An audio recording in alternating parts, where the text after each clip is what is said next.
వెంటనే అర్హులైన పేదలకు ఇల్లు వెంటనే అర్హులైన పేదలకు ఇల్లు వెంటనే ప్రభుత్వం అండి వైఖరి ప్రభుత్వం అండి వైఖరి ప్రభుత్వం అండి వైఖరి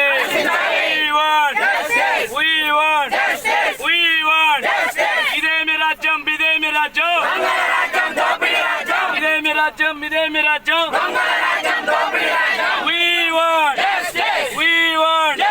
అర్హులైన పేదలకు ఇల్లు వెంటనే ఆ ఇల్లు రాగి చెట్లు రాగి చెట్లు రూల్ వస్తుంది అటు సైడ్ రూల్స్ వస్తాయి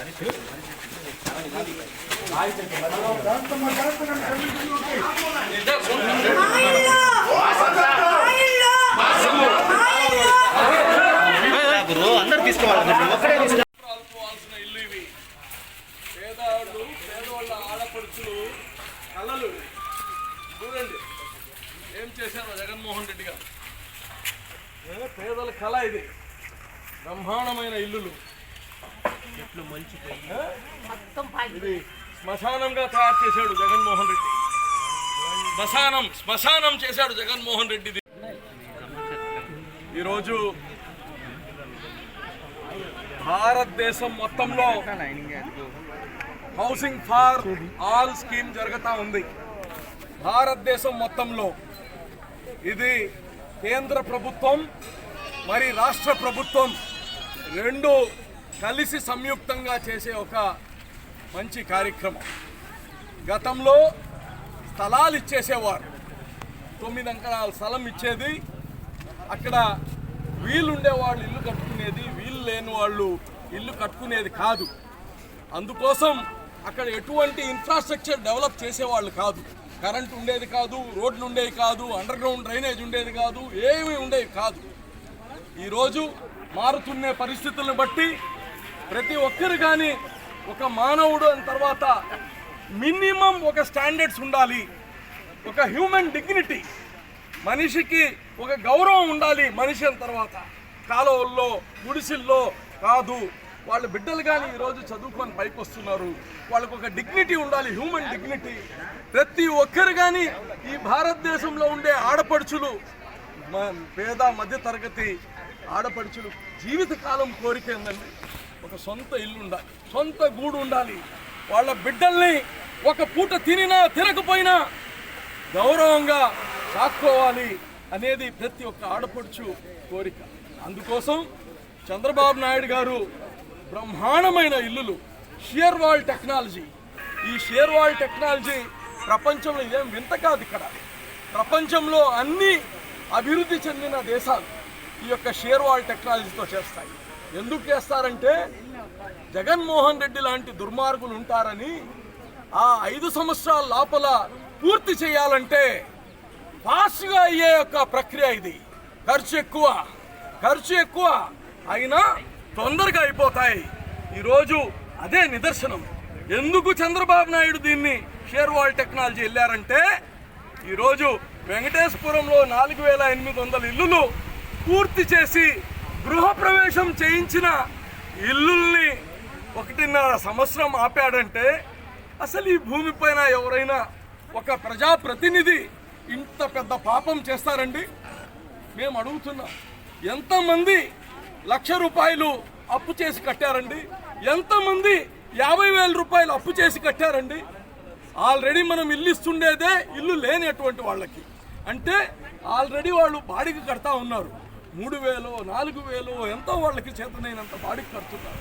మళ్ళా ఆ ₹1,00,000కి ఇంకో 3,000 కడతా ఉన్నారు. ఇది ఎక్కడ న్యాయం ఇది? ఈరోజు ఒక నెల్లూరు జిల్లాలో, నెల్లూరు నగరంలో 55 కోట్ల రూపాయలు ప్రజల డబ్బులు ఉన్నాయి. ఓన్లీ నెల్లూరు నగరం నుంచి. ఇంకా రాష్ట్రం మొత్తం చూస్తే 600 కోట్లు 700 కోట్లు 1000 కోట్లు ఉంటాయి.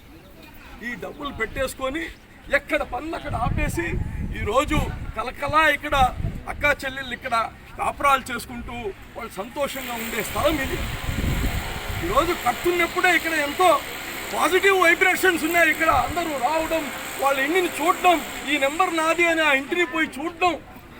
ఈరోజు పాములు ఇళ్లల్లో పుట్టలు చేస్తున్నాయండి, చెట్లు మొలిసిపోయి ఉన్నాయండి ఆ ఇళ్లకి. ఎక్కడ సామాన్లు అక్కడనే ఉన్నాయండి. ఇది ఎక్కడ న్యాయం అంటారు? ఏమైనా జగన్మోహన్ రెడ్డి ఇంట్లో డబ్బులా అయ్యి జగన్మోహన్ రెడ్డి ఇంట్లో డబ్బులా అని అడుగుతున్నా నేను, లేదా వైఎస్ఆర్సీపీ వాళ్ళు చందా వేసుకొని కడుతున్నారా? ఎవరి డబ్బులండి? ప్రజల డబ్బులు ప్రభుత్వం ఇస్తుంటే మీకు కట్టడానికి ఏంటి? ప్రతి దగ్గర రివర్స్ టెండరింగ్ అనే ఒక బూతు మాట వాడి నాశనం చేసి మీ యొక్క కమిషన్ల కోసం మొత్తాన్ని శ్మశానం చేస్తున్నారు.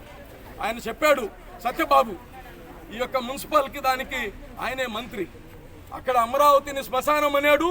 ఇప్పుడు ఇల్లులు ప్రజలు కాపురాలు చేసుకొని సంతోషంగా ఉండే ఇల్లుల్ని ఈరోజు మీరు శ్మశానం లాగా మారుస్తున్నారు. ఇది ఎక్కడ న్యాయం అని అడుగుతున్నారు. అక్కడ ఏదైతే సగం సగంలో కట్టున్నారో దాన్ని ఆపేయమని చెప్పి జీవో ఇస్తారు. 25% పని కన్నా ఏదైతే అయ్యిందో దాన్ని ఆపేయమన్నాడు. 25% పైన పని అయి ఉంటే కింద ఫౌండేషన్ పని ఎంతండి? ఎవడబ్బ సొమ్ము ఇది? ఆపేయమంటున్నావు. ఎవరి డబ్బులు? మీ చందా వేసిస్తారా? వైఎస్ఆర్సీపీ కంపెనీ ఏమైనా చందా వేసిస్తుందా? ఆపేయమని దర్జాగా జీవో ఇస్తున్నావు. ఒక్క ఇల్లు కానీ ఆపడానికి వీల్లేదు. మేము చెప్తున్నాం, ఏదైతే పేదవాళ్ళకి ఇచ్చామో ప్రతి ఇల్లు మీరు కట్టే తీరాలి.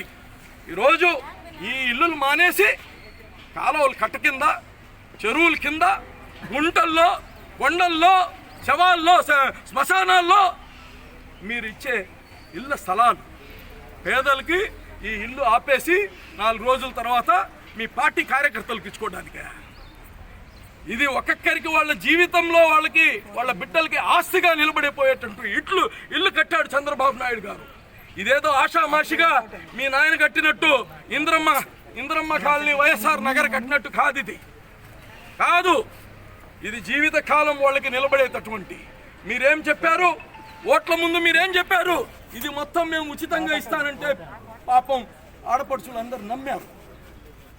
చంద్రబాబు గాని చెప్పారు నేను కానీ ఉచితం చేస్తానమ్మా అని. అయినా నువ్వేదో మాట తిప్పవు, మడమ తిప్పవు అంటే నమ్మారు. ఆల్ ఫ్రీ అని చెప్పావు. ఈరోజు ఎక్కడ ఆల్ ఫ్రీ? వాళ్ళకి ఇళ్లలో వాళ్ళ ఇళ్లకు పోవడానికి పోతే లాఠీ చార్జ్ చేపిస్తున్నావే. మీరేం మంత్రులండి? మీరేం ముఖ్యమంత్రులండి? ఇది ఎక్కడ న్యాయం? నేను అడుగుతున్నా ఇక్కడ ఎమ్మెల్యేని, ఏమైంది నీ గొంతు? మురికి నీళ్ళల్లో దిగి ఫోటోలు తీయించుకునేవే.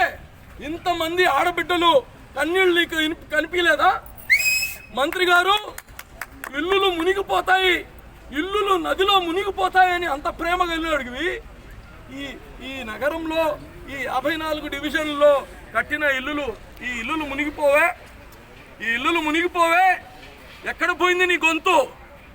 ఇంత పెద్ద గొంతు తెరుస్తావు కదా, ఎక్కడ పోయింది? ప్రజలు కనిపించలేదా ఈరోజు మీకు? ఏమండి మీరు ఏం బ్రతుకండి ఇది? మానవ బ్రతుక అని అడుగుతున్నా నేను. ఇంతమంది ఉసురు పోసుకొని మీరేందండి పాలన చేసేది? అమ్మ ఒడి అంటారు, అదంటారు, ఇదంటారు. అబద్ధాలు అంతా. అబద్ధాలు అన్ని. దుర్మార్గం. నేను ఒకటే చెప్తున్నా, ఈ ఇల్లు ఎవరికైతే ఇచ్చామో మేము ఒక మతం చూడలేదు, ఒక కులం చూడలేదు, ఒక పార్టీ చూడలేదు. ప్రతి ఒక్కరికి ఇల్లు ఇచ్చాం. 40,000 ఇల్లులు శాంక్షన్ చేయడం జరిగింది గత ప్రభుత్వంలో. ప్రతి ఒక్కరికి ఇల్లు కట్టాల్సిందే. మీరు ప్రతి ఒక్కరికి ఆ ఇల్లు ఇవ్వాల్సిందే. మీరు చెప్పినట్టు ఉచితంగా ఇవ్వాల్సిందే. లేకపోతే మేము ఎవరంగానే ఊరుకునేది లేదని తెలియచేస్తా ఉన్నాం. ఇప్పుడు దాకా ఇళ్ల దగ్గర వచ్చాం, రేపటి నుంచి మీ ఇళ్ల దగ్గరకు వస్తామని కానీ తెలియచేస్తా ఉన్నాం. ఈరోజు మేము ఒకటే తెలియచేస్తున్నాం, ఇంతటి ఇల్లులు ఇమ్మీడియట్గా మీరు స్టార్ట్ చేయకపోతే ఇది మంచిది కాదు, మీ ప్రభుత్వానికి మంచిది కాదు, వ్యక్తిగతంగాని మీకు మంచిది కాదని కానీ తెలియచేస్తా ఉన్నాం.